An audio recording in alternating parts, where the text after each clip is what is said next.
Did you ever think at this point in your career that you'd still be labeled as one of the new guys? No. No, to be a promising newcomer at 78. Yes.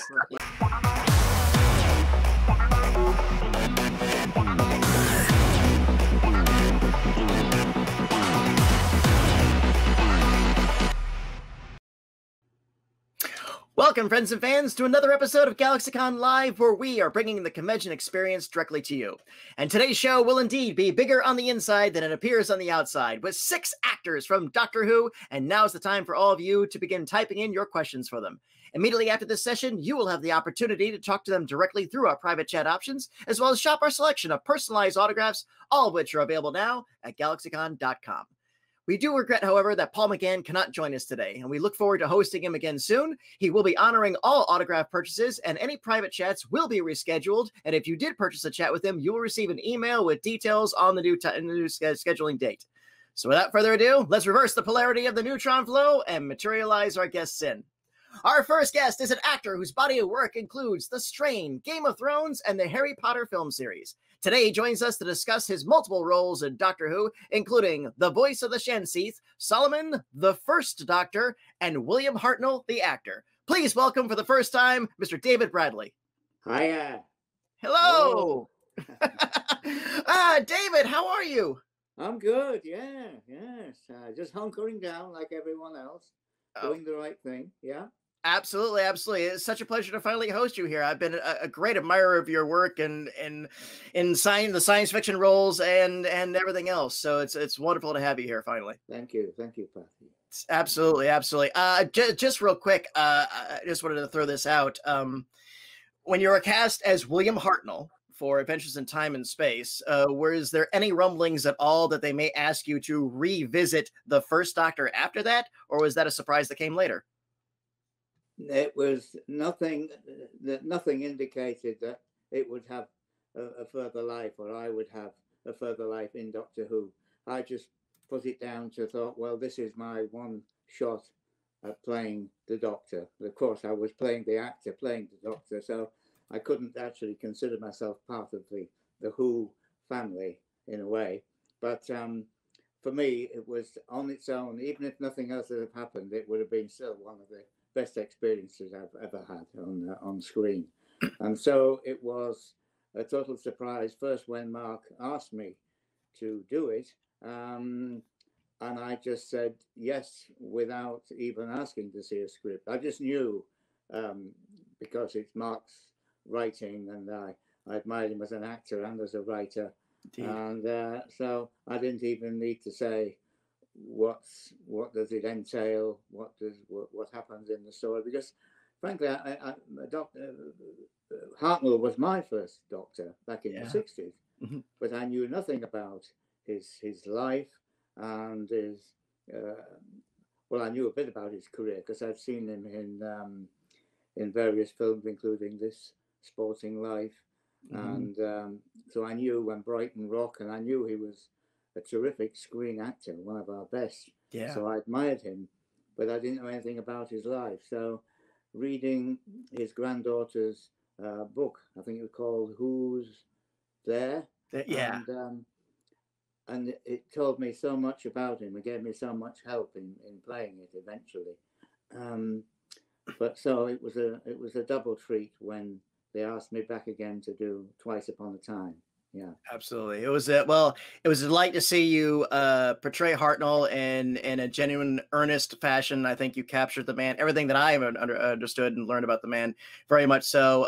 And again, you encapsulated his version of the Doctor, and you made it a little bit of your own. And it was such a delight to see you and Peter just sharing that his send away adventure. So, thank you once again for joining us. Thank you for joining us and those wonderful performances. Thank you very much. And if they ever do decide to remake the Hell Drivers, I think you should play Hartnell's role in that. We just need to get a new McGowan and a new Sean Connery and a new Herbert. Well, we'll go into that. That's a debate for another day. Thanks for that. Yeah. Indeed. Our next guest, she is an actress whose credits include Star Trek Deep Space Nine, Hollywood Heights, and the highly undervalued series Hooperman. Today, she joins us to discuss the role of Dr. Grace Holloway. Please welcome Daphne Ashbrook. Hello. Hello. How are you doing in your winter wonderland? Maybe? Yes, it is a wonderland, but it is very, very cold. I think we're at 19 degrees right now. So Great. It is very cold. Lots of ice, and we still have a good layer of snow, but it just turns into ice. That's how it works, I guess, up here. So yeah, I'm in the Catskills up in New York now, so it's cold, but beautiful. Indeed. So how have you been? How was your new year, and how's your new year so far? I want my money back. No. It's okay. You know, I mean, it is some really great things have happened, as you all know. We won't get into it, but some really good things have happened. But I've been sort of holed up in my winter wonderland, and I have a new kitty, so that's been a lot of fun. And I'm doing a lot of binging of television shows that I'm catching up. And I'm doing some writing, which is nice. But excellent. It's wonderful to be up here, but I can't wait for the great thaw. Absolutely fair. Absolutely fair. And look forward to hearing a little bit more about what you're writing in the future. Yes, indeed. And I've always enjoyed our conversation. I've had the pleasure of hosting you before, and it's glad to have you here on the GalaxyCon virtual stage. Thank you so much. Absolutely. And our next guest, she is an actress whose credits include The Biz, Blackadder, and Star Trek Continues. Today, she joins us to discuss the role of Purple Gilliam Brown. Please welcome the always awesome Nicola Bryant. Hello. Hi. Hello. How are you? I'm good. Thank you very much. How are you? I'm holding up well, but being in Florida, I don't have it as crazy as some of you, I think, weather-wise at least. Yeah. Indeed. Indeed. How is our new year treating you so far? Well, pretty much the same. I'm doing like everyone is. We're in our third lockdown, and thoughts of redecoration enter one's head. You're going, what can we do? I walk the dogs. My dogs are my sanity. Little one asleep down here. Oh. And I take care of my mom, who lives with us, and I've just finished a screenplay. I'm just halfway through mapping out a television series, because what else can we do? And I'm improving my piano, because I'm not a very good piano player, so I'm going back to practicing scales to be even better. So that's it. That's kind of it. Anytime you join us and you want to do a little ditty on the piano, you just let us know. We'll give you that time. I'm going to save you from that. well, at the very least, you can always show us your dogs. And Daphne, your cat, is always welcome to join us as well. I'm sleeping upstairs. All right. Matt Smith showed off his. What you get is this pictures of my dog. Oh. Fair enough, Nicola. Always a pleasure to have you. Thank you so much for joining us. You're welcome. Our next guest is an actor whose body of work includes The Brothers, War and Peace, and Blake 7. Today, he joins us to discuss his role as the Sixth Doctor. Please welcome back Colin Baker. Yay! Hey! Hello. Hello. How are you? We are good, Colin. How you been holding up? Fine. I'm locked down like everybody else. It's not a lot to say, really. I don't do much. Watch a bit of television, read the odd book, annoy the family. I've got 2 daughters in residence because they've had to come and live here. And they take the dogs out, so I don't even have to do that. Oh. And I've been dieting. That's a very hardy occupation. That I give you kudos for that. To do a diet during a lockdown and quarantine when well, let me put it this way, my resolution for 2021 is to lose the quarantine weight I gained in 2020. So I kudos to you for having the discipline to do that during now. Yeah, I'm going to boast a bit. 36 pounds. Yay! Wow. That's how much you all have to pay me. No, that's how much I've lost. Well, So- congrats! Good job. Keep it up. Hope you hit your target. And What time to do it though? When you're sitting around with nothing to do, and there's 4 other people living here going, wah, wah, wah, wah. Because it's lockdown, and I'm enjoying that. Yeah, good.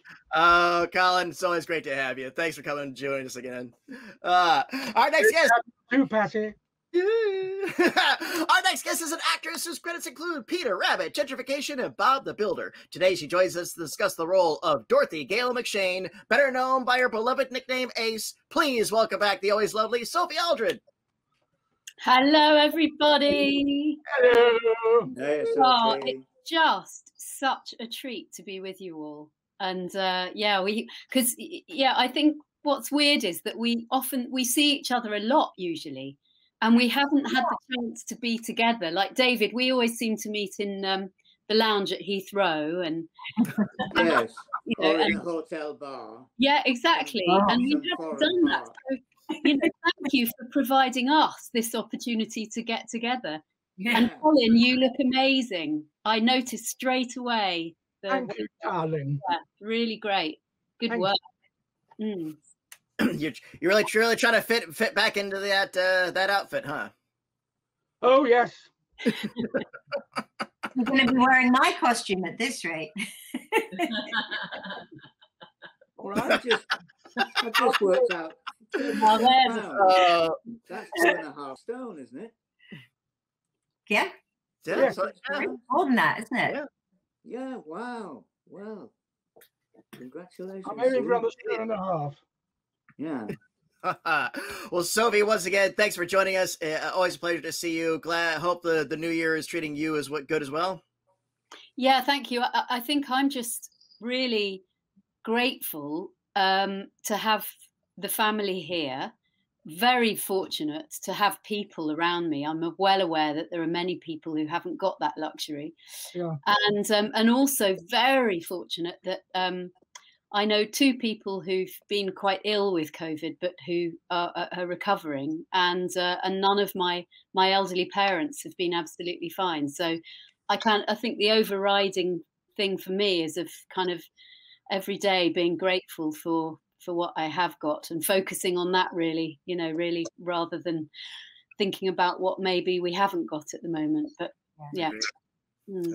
Absolutely. But you know what we do have at the moment? We have our final guest. He is an actor whose roles include Dracula, Sense8, and The Hobbit. Today he joins us to talk about his time as the 7th Doctor, also known as the one wearing the Colin Baker wig. Please welcome Sylvester McCoy.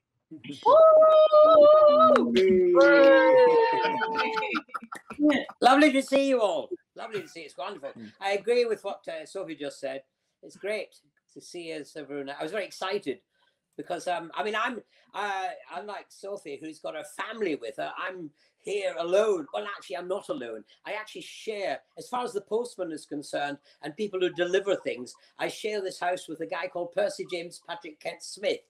And the locals talk about us a lot because they know there's 2 of us there, but they never see us out together. All I can tell you is we are incredibly close. I know more about him than he knows about me. Do you look anything like each other? Phil? Yeah, there's a similarity. I mean, the thing is, there's a mirror downstairs, and I pass it every now and again. He is incredibly old. I see him in the mirror. Oh God, this poor. I said, is he going to outlast me? I don't think so. I had this lottery winning check for Percy, but you're Sylvester McCoy. You played Doctor Who. This isn't for you. No, I'll take it for Percy. He's coming back soon. Sylvester, how have you been holding up, Sylvester, for our new year? Yeah, it's been fine, really, surprisingly fine. I bought myself one of those fires. They're all very trendy now. You know, it's put them in the garden, put logs in them. I got one of those. I put it on my balcony at New Year's Eve. I opened a bottle of champagne. I set light to the the fire, and then I zoomed everybody all over the world. The more champagne I had, the more I zoomed. In fact, my life is now been a Zoom. Last night I was having cocktails with people in Paris and in the French village I have a house in. So we had cocktails last night. So my life is Zoom. It's zooming about all over the place. Well, we're not Cocktails of Zoom. We are Coffee on StreamYard at GalaxyCon Live, and glad to have you as always. Yes, water. Well, gentlemen and lady, once again, thank you all for joining us today. Thank you for joining us here at the GalaxyCon virtual stage. As always, we are all looking forward to the day when the world does get a little bit back to normal, and we can once again host you on our stages and get you all back in front of your fans. But in the meantime, we have this electronic forum. So glad to have you here. Our team is going to the chat room right now, pull out questions. In the meantime, I'm just going to throw this out. Just hands down, what's been the best thing for you to be associated with Doctor Who? Friendships I've made, you know, Colin, Paul, Sophie, Bonnie, Nicola, Daphne, David, I mean, and many others. It's just, David said earlier that, you know, he didn't feel he was part of the family until he actually played, you know, Doctor Who #1 himself. But he used that word family, and that's what it has, really. I mean, I've incredible fondness for all these faces I'm looking at, and we've all shared things, you know, great fun and great teasing. You know, Colin and I, you know, he's now trying to lose weight so he can fit in to his costume. But you see, they gave me his costume and they tightened it up, so he's got to keep going before he can get into it again.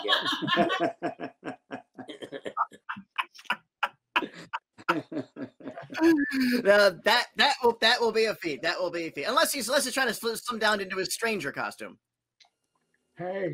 10 people will know what you're talking about. No. Those 10 people just geeked out. So, who's got another thought they want to share? What's been? Only to second what Sylv just said. Yeah. That is the best thing about it. And to send it out more broadly, all the fans we've met. Yeah. You don't know all of them, but over the years, there are faces that keep coming back, and you get to know them. And if you're less forgetful than me, you even remember their names. There are a lot of names I do remember, but I'm getting to the point now where I'm embarrassed because I've seen them 20 times, and I'm going, "What's your name? What's your name?" Because I can't say, "Hello, George," and they say, "We signed this," and I say, "How do you spell your name?" They say, John. Oh, not Jon. Then I was just checking. Yes, I've been doing that for years. But the fans have been brilliant and very supportive, and you know you've got a huge family out there, because I once arrived at a convention in Australia, looked in my phone for the information of who was supposed to meet me and where I was going, and I hadn't transferred it from my computer. And I hadn't got it, there was nobody there, I hadn't got a clue what to do. So I tweeted, "I am at an airport in wherever it was, waiting for someone to come and pick me up." I had about 40 replies all over the world, and someone in America rang the convention and sent someone to come and pick me up. Oh my That's God. fandom. Yeah. Yeah. I love that story. Yeah, it's great. It's fantastic. Who's got another one? Well, there's nothing really to add, because I think I don't know about you guys, but absolutely agree. It's and I guess Doctor Who is one of those open institutions, let's face it. And I remember actually when I first started, somebody said, "Welcome to the family." And I did think, oh, you know, that sounds mad. And actually, it's absolutely true. I know that I could ring any of these guys or anyone I know through Doctor Who, or really any of the fans if I was in trouble, and they would absolutely be there for me. And that really, it's extraordinary for a job that I did all those years ago, to have these type of relationships with so many people all over the world, just like you said, Colin. Yeah, because I look at that was like my first job. So I think about all the other jobs I've done since, and I don't think I could ring most of the members of the cast in production and say, help me, go, who are you? These friends have stayed and it's grown. And I suppose that the little icing, perhaps maybe just one of the smallest of the cherries on top, is travel. I think I've seen parts of the world that I would never have been able to have seen, thanks to the family, the friendship, and visiting the fans, and how the fans make you feel so welcome when you're there and show you around and all of that. That's been an incredible bonus that I hadn't really expected at all. Yeah. It's the nearest thing, in a sense, to theatre, in that you do whatever screen work you do, and a lot of things don't get the same kind of following, or you don't meet the fans at conventions. But with with theatre, you often meet the fans either at the stage door or in the pub or afterwards over the road, but with the Who family, it is different. You're just meeting so many fans at these conventions, and it really hit me, just especially in America, that I had no idea that it was that huge. You know, everywhere you go, and that's very gratifying. And well, I'm going to repeat what the other guys have said about just the pleasure of meeting the fans who just know more about it than you do. You know. Did you ever think at this point in your career that you'd still be labeled as one of the new guys? No. No, it'd be a promising newcomer at 78. Yes. I think you make it.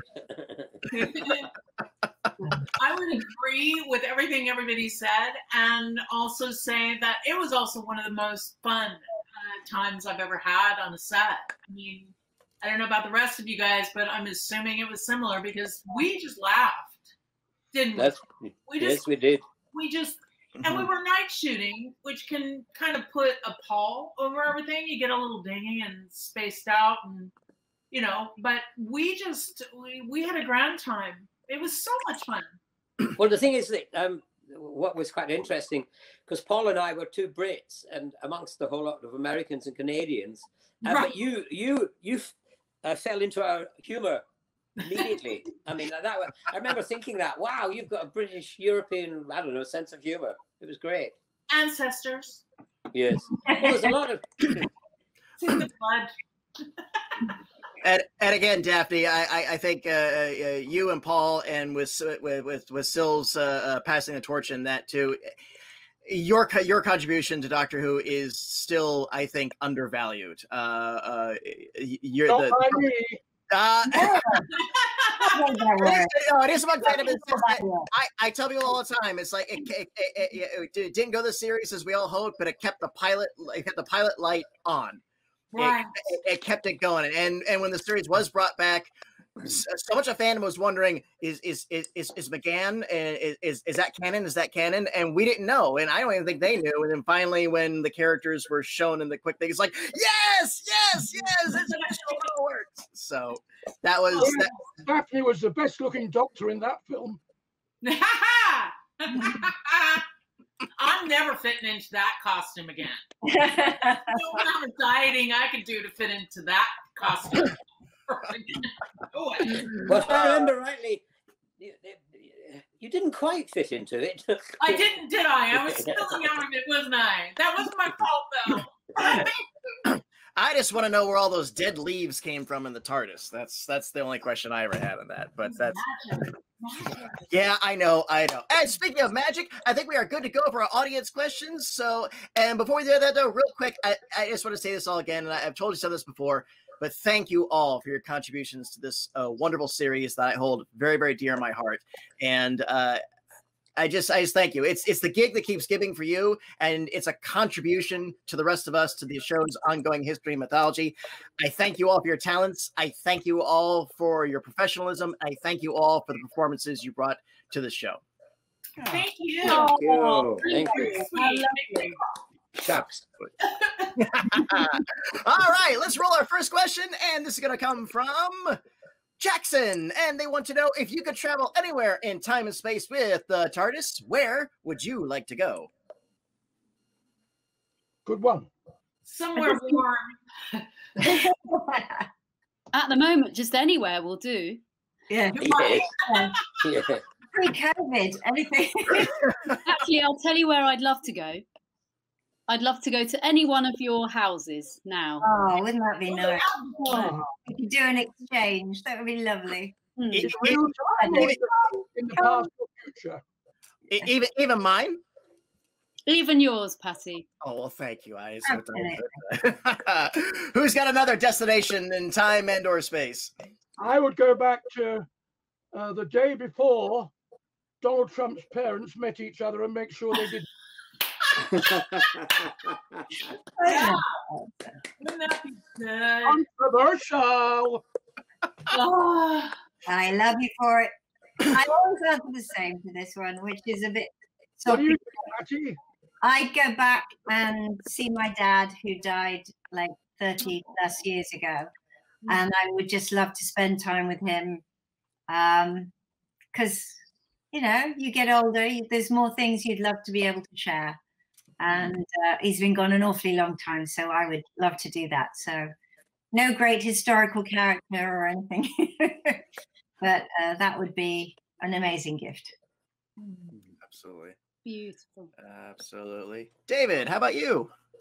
Well, I would like, being an old theatre tart, I would like to, I'd love to go back to Shakespeare's Globe and see the first performance of Hamlet or Lear and see what the actors were that he was writing about, because they must have been astonishing. So I'd love to stand among the groundlings in the Globe and see one of Shakespeare's plays originally performed, and I'm just fascinated to see how they did it, how they worked so quickly, and how marvelous they must have been to justify such great writing.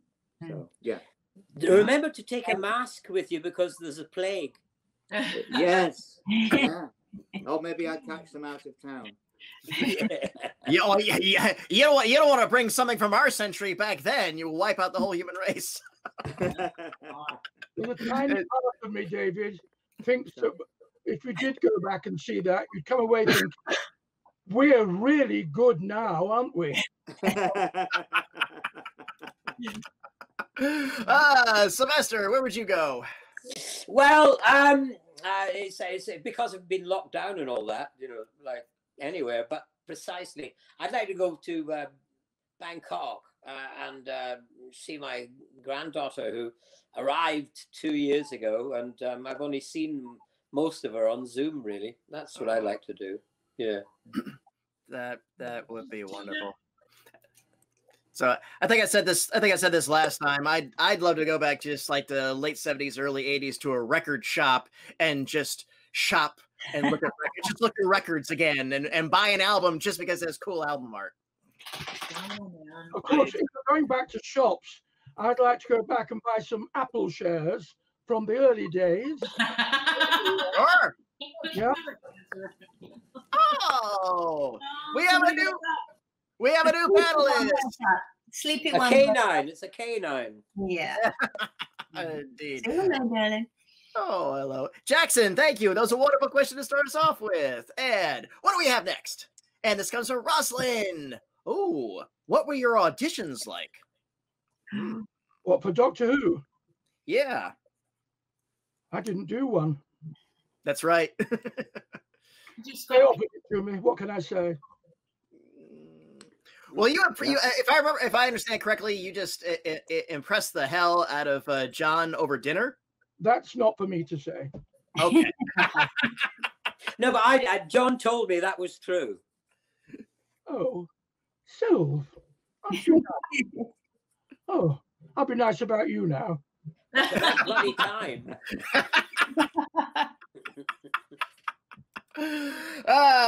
Who's got another audition story? Mine were very lengthy. I mean, it just went on for months in that there was big gaps in between. And of course, they didn't know that I wasn't American. So all of my auditions were with an American accent. And I just didn't think at all that I would get this part. So I wasn't nervous until about after 3 months, and they said, oh, it's down to 2 of you. And I thought, oh, I really might get this. Now I'm nervous. Now I've got nothing to wear. I can't go. I can't do this. Whereas before it was just a laugh. I just thought, oh, I'll get a little part in this, saying dying before the titles or something was what I was kind of hoping for, shot by something. But yeah, it was just weird not being me, so to speak.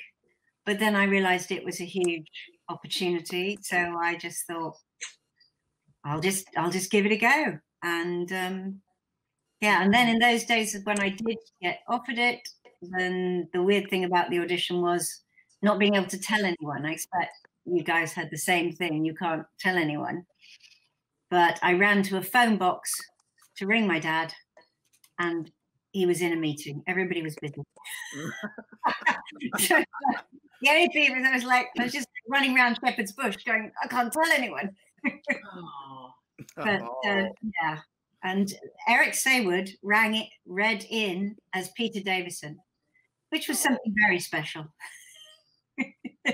No, that's I didn't know that. That's yeah. Pretty awesome. So, cool. Yeah, I mean, special in a very odd way. Fair.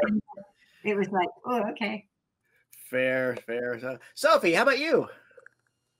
Oh my goodness, it was extraordinary, really. Back in those days, I was in the back row of the chorus in Fiddler on the Roof up in Manchester with Topol, who played the original Tevye in the movie. And so my agent said, oh, they want to see you for these 3 episodes of Doctor Who. And I'd never been in a studio or anything. And I went down to London and went to Union House. You remember Union House? Met the director, Chris Clough, in a meeting room full of chairs and did my piece, because you had to do a piece. So I did a bit from Daisy Pulls It Off and then had a conversation with him. Went back on the train to Manchester and did the evening show. 2 weeks later, got a recall to meet John Nathan Turner. And I walked into his office, which was, do you remember, there were Dalek curtains, I think, and there was merchandise, including right in the centre, a pair of Tom Baker 1970s underpants with his face on the front. So that was slightly unnerving. Anyway, and I read through this little monologue-y type thing, which actually was Aces. They wanted to see me because I looked younger than I am, and because I could ride a motorbike. And anyway, at the end, Chris Clough popped his head round the door and said, "Oh, Sophie has her own leathers," which I realised was entirely why I'd been invited for the audition in the first place. Anyway, that didn't really concern John Nathan Turner, obviously. But I don't know. I heard he was into leather. Oh, right. And then it was about 2 weeks later, I'd completely forgotten about it. And I turned up at the Opera House and found notes for me all over the notice board at the stage door saying, "Call your agent, call your agent." I was just about to go on stage and do the first number, which is Tradition, you know, that one. So I came off afterwards because we all had a long gap. So there's a big queue at the phone box with the 10 keys, putting it in. Called my agent, who was a bit cross with me because she'd been trying to get in touch. She said, "They want you for the part, but it's a lot more complicated. They're asking if you would be interested in being the new assistant." It was like, what? And I went out to the phone box, and there in front of me was John Scott Martin, who used to play the inside of Daleks. He was playing the rabbi in our production. Oh. And he reached into his coat and he pulls out this postcard with 3 Daleks on it. And that's when I turned it over, and it said, as I said earlier, "Welcome to the family. You will not be exterminated." So sweet. And I said, "How did you know?" He said, "I just had a feeling." Anyway, next scene was the gossip scene. By that time, word had spread around like wildfire. So I kind of was in a complete daze, got onto the stage halfway through the show. Everyone was going, "Have you heard? Have you heard? Sophie's got the part in Doctor Who." People were slapping me on the back. And anyway, then Topol comes onto the stage, walks downstage left. We're all over downstage right. Stops, just very slowly walks across the front of the stage, finds me in the chorus, throws his arms around me and says, "Well done, Sophie," in that incredible voice. and then walked back and carried on with the show. Wow. Extraordinary. Wow. So I never had a screen test or anything. I'd never been into a studio. It was a kind of a punt, I think, by John Nathan Turner, and I'm so grateful to him. Well, he was like that, wasn't he? Yeah, Yeah. He backed his own judgment. he did. Yeah, absolutely. And as an aficionado of Hawaiian shirts, I'm a great admirer of his sartorial sense.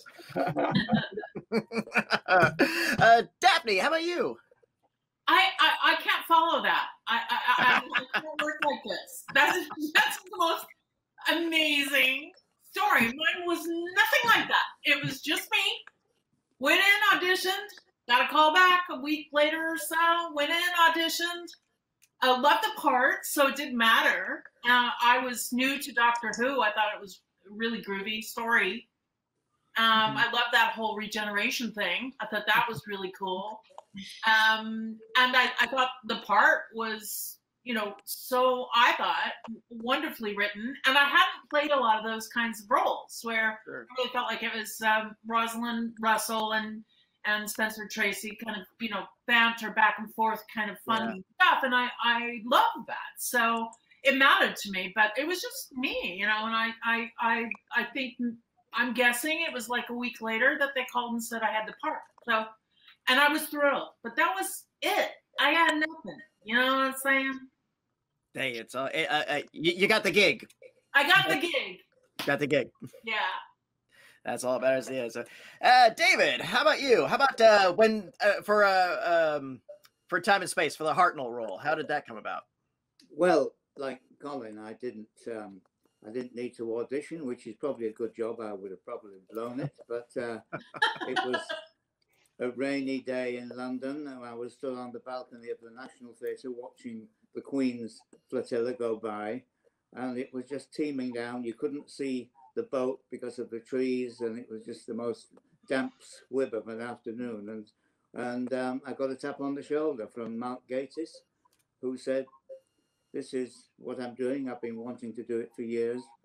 Would you please?" And as I said before, I just said yes. I bit his hand off before he changed his mind, and I got the date when we started. It went through several drafts, but I've always hated auditions and often failed with many of them. So it was a relief that I didn't have to go and read for it. So Indeed. And Sil, I'm always sheepish about asking you how you got this gig with Colin in the room, but okay. Yeah, well, I locked him up somewhere and hid him. Okay, So all right. Is that what it is? Okay. I said, listen, I'll fit his costume. I'll do anything. Just let me in. That's how I got it. No, what happened was I was actually I went along for it. I'd heard Colin was leaving on the news. On the news that Colin was leaving, and 3 or 4 years before, I tried to get in on it when Peter Davidson was leaving, but they said no. We've got something really splendid, and then Colin came along. So I phoned up my agent. My agent phoned up John. John said Sylvester Who. My agent said yes. But then when he hung up, as luck would have it, a producer director called Clive Doig phoned him up independently and said to him, "I think you should see Sylvester McCoy." Now, he'd only just hung up with my agent, and John was that kind of man. Those kind of things interested him. It's, synchronicity. He was into that kind of world, and so that made him interested. So then he came along to see me at the National Theatre. I was playing the Pied Piper in a musical play that had been written for me. And he went back that day, I learned this much later, and told the office, "I've found my new doctor." But the powers that be didn't think I would be any good at it, because I'd done lots of children's television and it was all light and stuff. So I had to do a screen test. So John was determined I was going to get me. So he cast the other 2 actors, who are wonderful actors, but they were not right. But he did that in purpose, so that there was 3 films that the executives watched, and the only one that could possibly be right was me, because he'd worked that. So that's how I got the job. So who were the other 2? I'm not going to tell you because I'm fortunate it that, was a wonderful Irish actor, brilliant, marvelous, amazing. The only reason why I won't tell you his name is I can't remember it because I can't remember my own. As you like it, Percy. And Rosalind. Sylvester, weren't you wearing the hat that you then?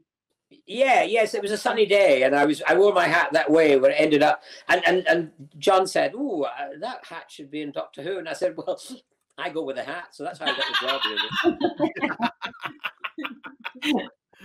Rosalind, great question. Thank you. And a reminder to our audience, if you'd like to chat with our guests like I am now or purchase a personalized autograph, you can sign up at galaxycon.com. I think we have time for one more, so let's go out on a good one.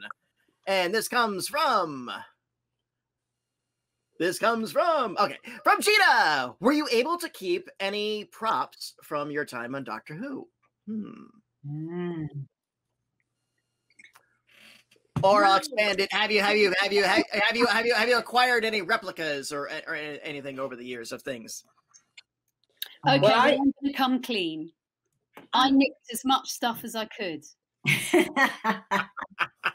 So I've got a hand grenade from the Curse of Fenric somewhere downstairs. I've got a can of Nitro 9.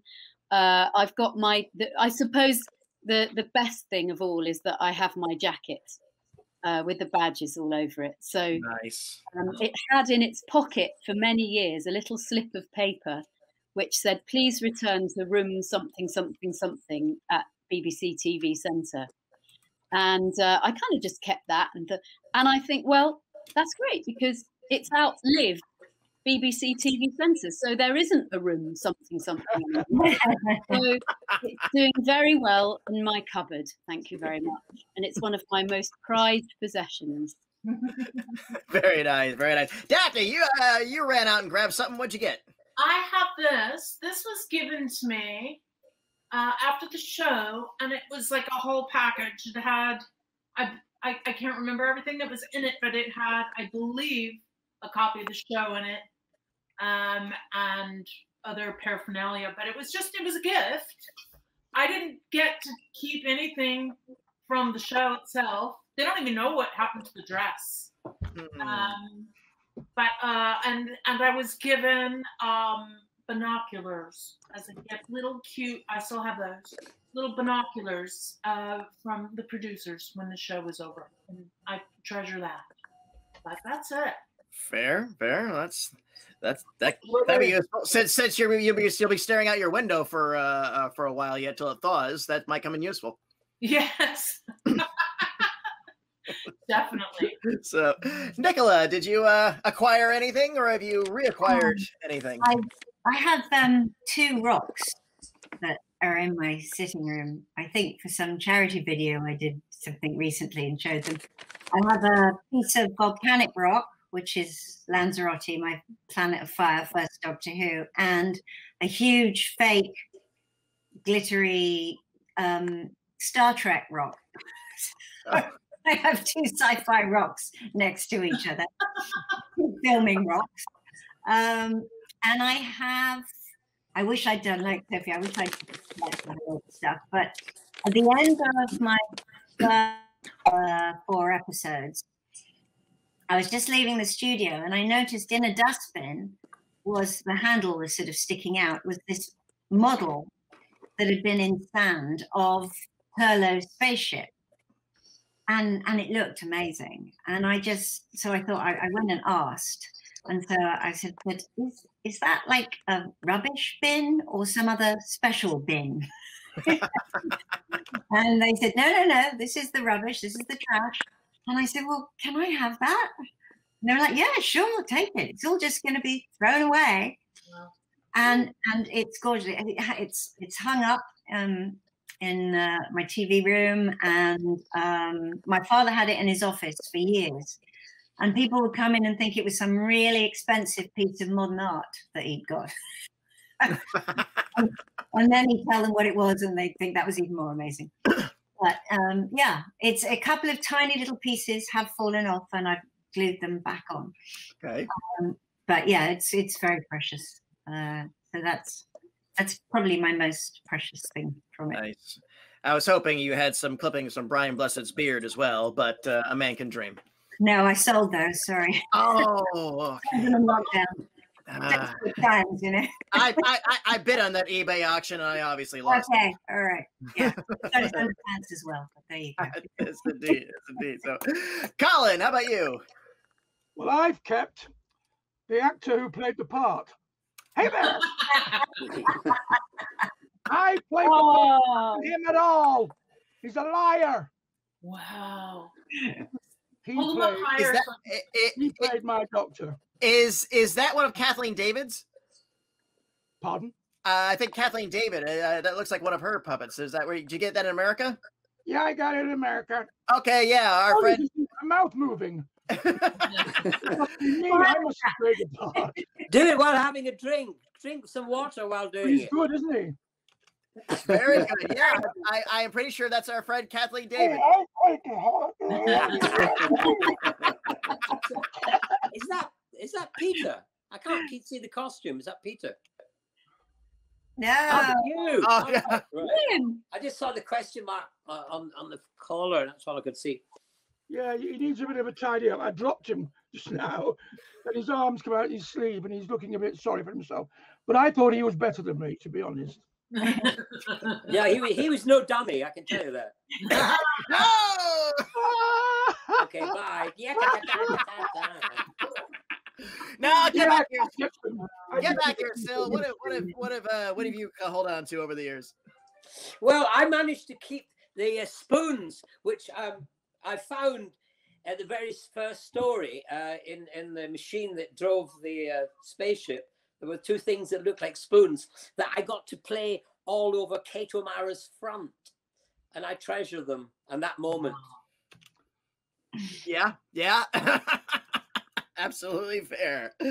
Absolutely fair. So, and David, the new guy, have you had a chance to keep anything from Doctor Who yet? The new kid on the block. Yeah. Yeah. When I turned up for the first read through of Adventure in Space and Time, a lot of the whole cast were there, of course, with the producers. There was Mark Eden, there was William Russell, and Waris Hussain, the original director. Yeah. And his granddaughter, Hartnell's granddaughter, who brought along his Astrakhan hat and his ring that he wore actually in the series. So I tried them both on, which was very exciting, of course. And but when we came to shooting it, they made me a replica Astrakhan hat of the original Hartnell. And I did have that away when I went. Ah, Yeah. wonderful. And I love it, but I can't wear it outdoors anywhere because people will just look and say, there's that sad geezer who thinks he's Doctor Who. So, so this is my first opportunity I've had to wear it. Since, So you are just like Sylvester and me, then. Yes. We get that all the time. Yeah. Where can I wear Didn't you it used to without be inviting Sylvester ridicule? McCoy? Gina, thank you. That was a wonderful question. And GalaxyCon viewers, this has been my time with the cast of Doctor Who, but it absolutely does not have to be yours. If you'd like to chat with any of our guests like I have today, or purchase a personalized autograph, you can sign up at GalaxyCon.com. And while you're there, please check out our schedule of upcoming events just like this one. Ladies and gentlemen, any final words for our audience before we go backstage? I miss you guys. Yeah. Oh, so Keep much. safe. Yeah. Love Where am I? Space. Yes, we all know about space. Yeah.